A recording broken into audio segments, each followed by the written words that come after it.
inquiry under these circumstances. Speaker Nancy Pelosi firing back, warning efforts to, quote, hide the truth of the president's abuse of power will be regarded as further evidence of obstruction of justice. She writes, Mr. President, you are not above the law. You will be held accountable. CNN's Sarah Westwood is at the White House. So, Sarah, what are you hearing this morning on the heels of this? Well, Erica, the White House is making clear its intention to stonewall the House Democrats' impeachment inquiry. And a source tells CNN that the White House is preparing for an escalating skirmish with House Democrats over documents and testimony related to that now infamous Ukraine call. Also, the source says that the White House has all options on the table for dealing with this impeachment inquiry.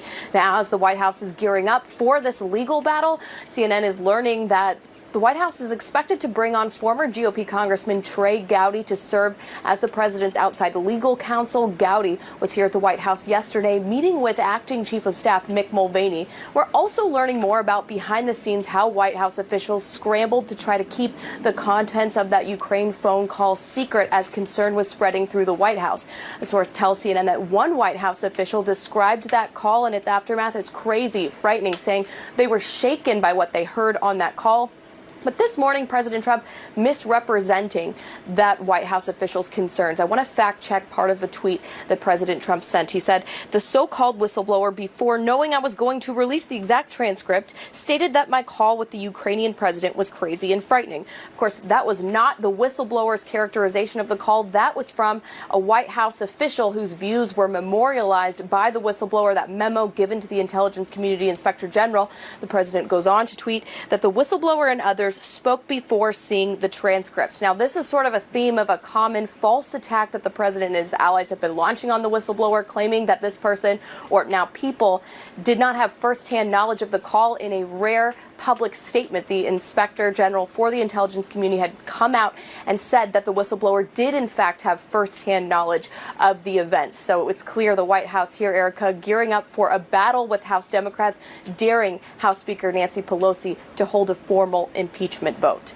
Sarah Westwood with the latest and with an always important fact check for us. Sarah, thank you. Coming up, will this defiance from the White House force Democrats to change strategy? Could they be forced to hold a formal vote on impeachment in order to move forward? Plus, new details on Rudy Giuliani and his involvement in Ukraine. Was he the president's gatekeeper when it came to dealing with a foreign government?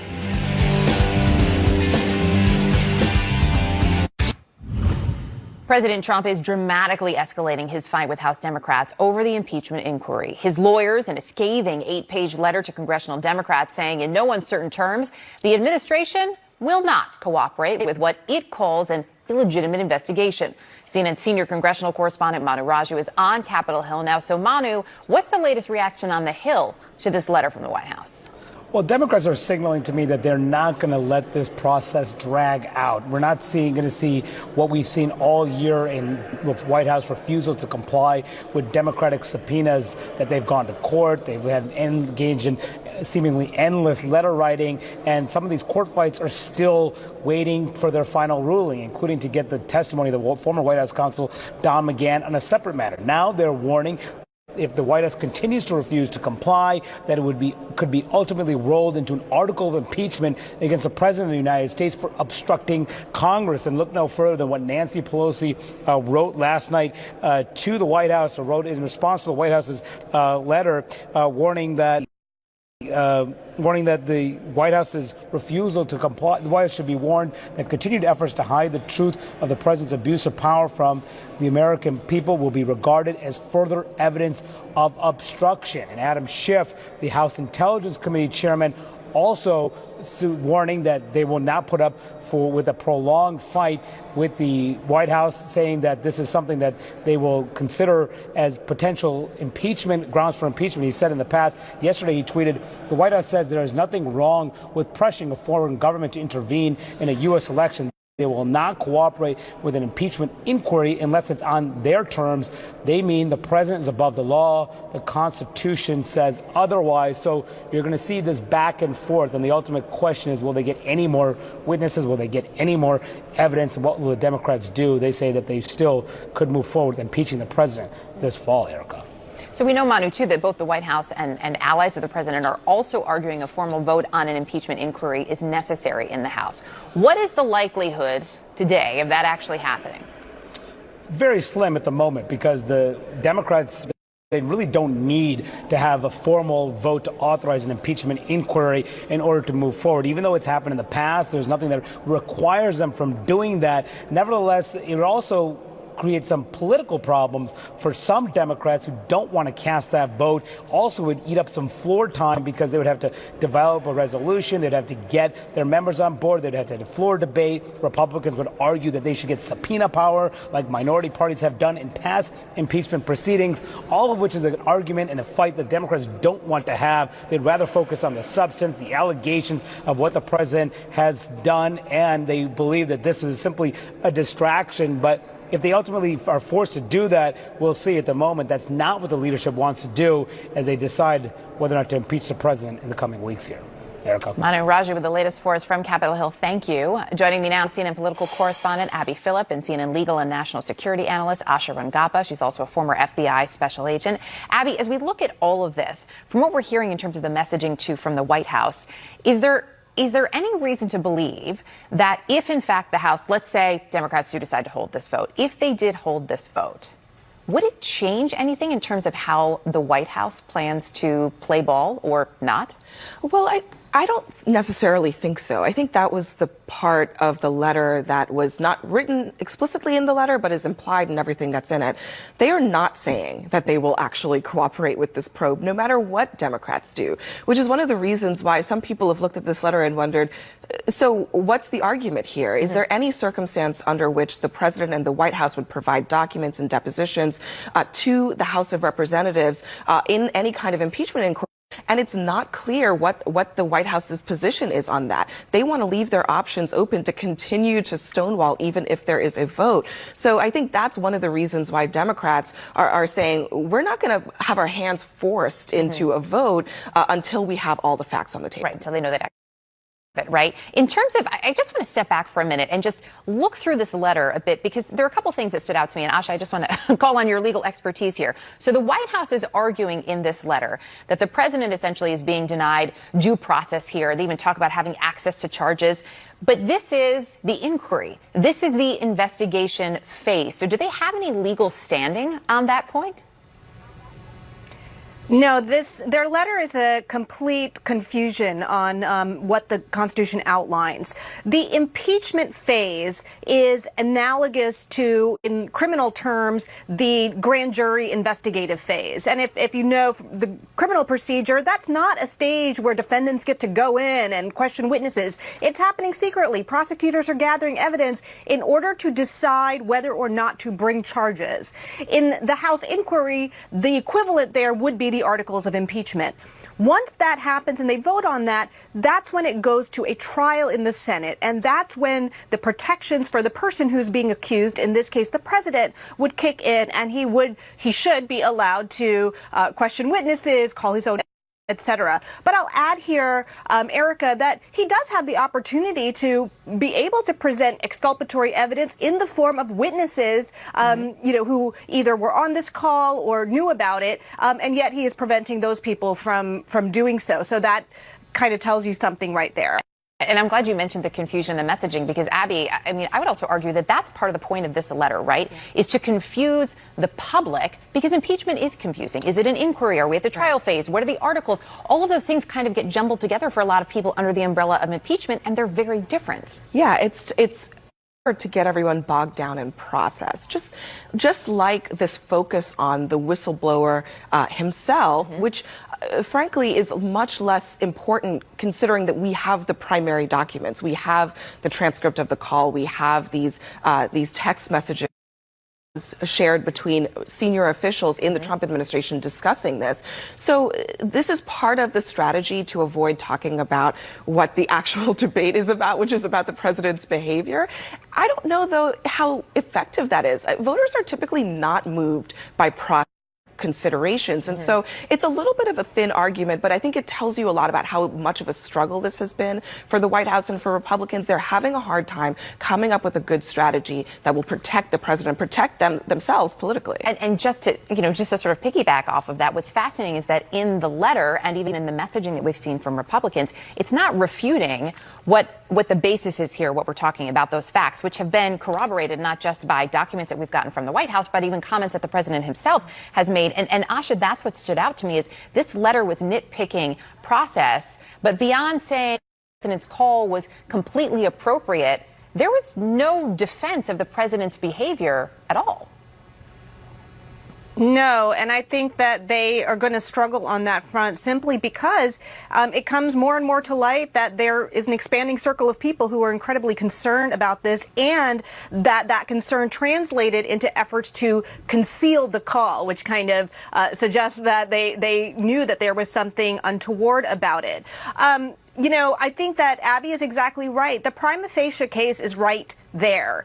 This would be a different story had they not released the transcript, if there was still questions about what actually took place. They let go of the goods, and and the White House has now lost a lot of its leveraging power in that regard. And I suspect that they may not have realized it when they did that. But I think the House now essentially has a rebuttable presumption of an abuse of power. Asha Rangappa, Abby Phillip, appreciate it. Thank you both.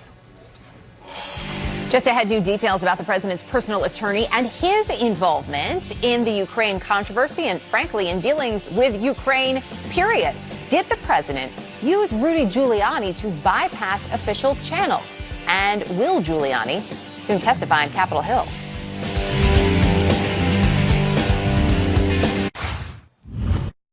We have a much clearer picture this morning of just how much power President Trump has given his personal attorney, Rudy Giuliani, when it comes to dealings with Ukraine. Two sources telling CNN that as far back as May, the president essentially made Giuliani the gatekeeper for determining how the administration would deal with Ukraine's new president. They remind the official channels. CNN national security reporter Kylie Atwood joins us now from the State Department with details on a meeting where the president made clear just how much clout Giuliani would have. So, Kylie, what have you learned?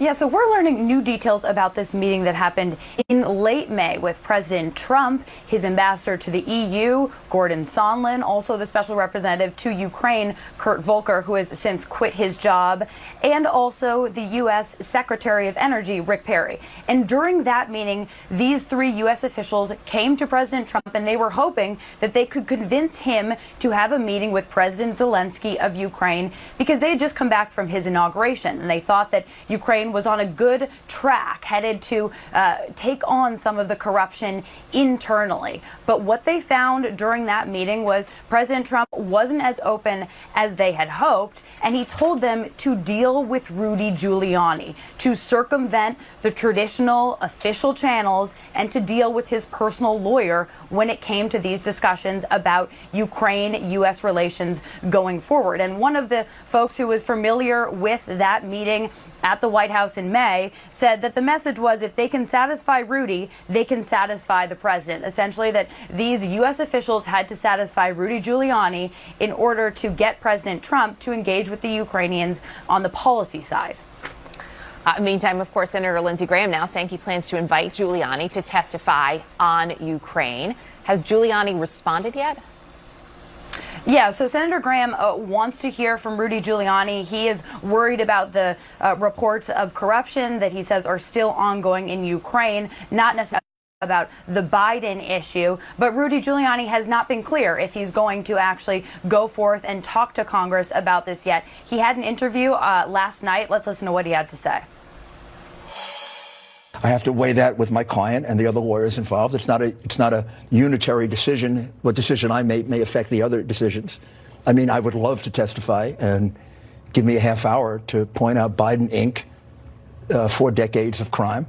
I'd love to do it. Rudy Giuliani making it clear that the ball is in President Trump. to decide if he will allow Rudy Giuliani to speak to Congress. Of course, the ball is also in the White House court when it comes to the other U.S. officials who Congress wants to hear from. Ambassador Yovanovitch is supposed to go up to the Hill on Friday, but we don't know if she has been given clearance to do so. Erica? And we all wait and see. Kylie Atwood, great reporting. Thank you. Coming up, President Trump defying Democrats on impeachment. Democrats say he is just strengthening the case for obstruction. So where does it all go from here? The president is obstructing Congress from getting the facts that we need. He has said it's an abuse of power for him to act in this way. The failure to produce this witness, the failure to produce these documents, we consider yet additional strong evidence of obstruction of the constitutional functions of Congress, a co-equal branch of government. As you just heard there, Democrats calling President Trump's refusal to cooperate in the impeachment inquiry obstruction. This on the heels of that scathing letter from the inquiry unconstitutional and an illegal bid to overthrow the 2016 election. So what is the next move for Democrats? Joining me now to discuss, Democratic Congressman from Pennsylvania, Brendan Boyle. Sir, good to have you with us this morning. The White House has made it very clear they do not intend to play ball. No witnesses, no documents. Now, we should point out, of course, this is a move we've seen before. But what does this do for Democrats at this point? What is the next step? Yeah, well, first, let's take a moment and reflect the fact that what President Trump and his administration is saying is that they're above the law, and that Congress is no longer a co-equal branch of government, and that this administration is going to run roughshod over the Constitution of the United States. So that in and of itself, in my view, could be and should be one of the articles of impeachment. Now, in terms of what we do next, fortunately, a lot of the underlying facts of this case are already known. The one time the White House actually was transparent in this, in releasing their summary of the call, not even the full transcript, which I still think we need to get, but at least their summary of it was so bad and so indicting and clearly showed a quid pro quo, clearly showed putting the national security of the United States secondary to the president's primary concern of getting help for his entire campaign. In my view, we have enough facts in and of themselves. If we can call the witnesses of the people who are also on that call, the people who gave information to the intelligence community, Inspector General, that to me would be a logical next step to get that confirmation. And then from there, in my view, we would have enough in order to vote on impeachment. So calling those witnesses, as we know, calling the witnesses and actually from them two very different things these days in Washington. A short time ago, your colleague, Congressman Garamendi, was on with my colleague, Poppy Harlow, who said that we would use the full power, including the inherent rights of Congress, to hold people if, in fact, witnesses were refusing to answer questions, essentially going to inherent contempt. Would you agree with that move? Yeah, I did hear that exchange with my friend from California. Inherent contempt hasn't been used since 1935. I do believe Congress should explore that option. Now, the idea of imprisoning people in the Capitol basement, I think, has a few practical problems. However, the one aspect of it that appeals to me is the ability to levy $25,000 daily fines. I think that's something we need to seriously look at, because what is at stake is not just the facts in these matter, but whether or not going forward Congress will continue to be a co-equal branch of government, and whether or not Congress will have the ability to exercise oversight over the executive. That is a key constitutional principle that is now at stake. What are you hearing from folks in your district? You know, it's very interesting. Proud to represent my hometown of Philadelphia. For most of the last several years, when I was back home at events such as, this past week, would mostly hear bread and butter issues, prescription drugs, overall health care costs, the need to get wages up, especially in working class and blue collar jobs. This weekend was very different. I held a ton of privacy fairs around my district to crack down on identity theft. And I was really struck by how many people brought up impeachment to me and were absolutely convinced that we needed to go down this path. That really is different than what I've experienced over the previous 3 years. And when you say they were convinced you need to go down this path, this is the path of an inquiry, right? Because the question, and we see it in the polling, the question of do you support an impeachment inquiry versus do you support an impeachment inquiry and the possible removal of the president, those are very different. They are different questions, although yesterday we had 3 different polls released that all showed support for the impeachment inquiry now well over 50%. Just 3 weeks ago, that was below 40. And then when a few of the polls I saw asked the next question, do you support impeachment with conviction and removal, the numbers were a little bit lower, but not that much lower. That is a real change from where we were just a few weeks ago, and I think we need to acknowledge that. Before I let you go, you do serve on the changing the pace of his campaign after a heart attack. Could it also change his standing in this race? More on that next.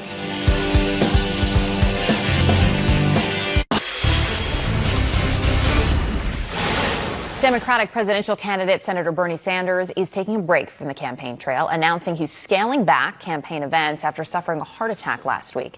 CNN's Ryan Nobles is live in Burlington, Vermont. So, Ryan, what else are we hearing from the campaign this morning? Well, essentially, Erica, this came after Bernie Sanders made a trip to his cardiologist yesterday. Remember, he had a heart attack about a week ago. And after he returned from that visit to the cardiologist, he spoke to reporters for a little bit, and he talked to us about how things could change in his campaign. Listen to what Sanders had to say. I certainly intend to be actively campaigning. I think we're going to change the nature of the campaign a bit. Make sure that I have the strength to do what I have to do. I don't know if there's anybody who did more rallies than we have done all over the state. So we're going to, probably not do 3 or 4 rallies a day, do 2 or do other events as well. So now Sanders was important to point out that while he is going to scale things back, that he was already moving at a pretty incredible pace and far exceeding what some of his Democratic opponents were doing, and travel as many as 6 days a week, hold 3 to 4 different events per day. And he's starting to think that's not necessary. And now, in light of this scare with his health, it would make sense to dial things back a bit. That doesn't mean that he's getting out of the race. He still has more than $30 million to spend in television ads and resources to get his name out in all these various early states and across the country. It just means they're going to be doing things a bit differently. Of course, Erica, that could mean that there's a different perception among voters, particularly because age was already an issue for Sanders. He had just turned 78. He would be 79 on the day he was inaugurated. And now he has a heart attack to go along with those concerns about his age. But it's important to point out that Sanders is not the only older candidate in this race. If you take a look, of course, President Trump is in his 70s, Elizabeth Warren in her late 60s, and of course, Joe Biden as well in his 70s. So this is an issue across the board. You add the health issues along with it to Sanders, that does complicate the picture for him a little bit. I asked him about that yesterday, Erica. I specifically said, do you think this is going to change voters' minds? He said that he believes voters will look at the totality of his record. This will include the heart attack, but also the fact that he's been a fighter his entire career. And this is something that he's going to fight through and keep going with his quest to become the next president of the United States. Erica? In terms of that record and who Senator Bernie Sanders is known to be, just put in perspective for us here how unusual it is for him to admit he is deciding to scale back, because that is something. No, you're absolutely right about that, Erica. I mean, the fact that he had such an impressive pace before was a point of pride for Sanders. I was talking to some reporters here in Vermont yesterday that have covered him all the way back to his days as the mayor of Burlington. And it was, the fact that he would always be out there was something that he was known for. It was a part of his legend. And that was what his 2016 campaign was about as well. Never taking his foot off the gas pedal. So for him to come out and say that it's necessary for him to do so was significant. And that's why his campaign is trying to put this in perspective, that the standard here for Sanders is perhaps a little bit different than it is for some other candidates. In fact, his campaign manager, Faz Shakir, gave me a statement last night that reads the following, quote, "As Bernie said, we're going to have an active campaign instead of a breakneck series of events that lap the field. We're going to keep a marathoner's pace that still manages to outrun everyone else." So the message here is, yes, things are going to be a little bit different, but that doesn't mean our commitment to winning this race is going to be any different. Erica? Ryan Nobles in Burlington for us this morning. Ryan, thank you. Coming up, in the dark, California's largest utility company shutting off power for hundreds of thousands of residents. Why? And just how long will this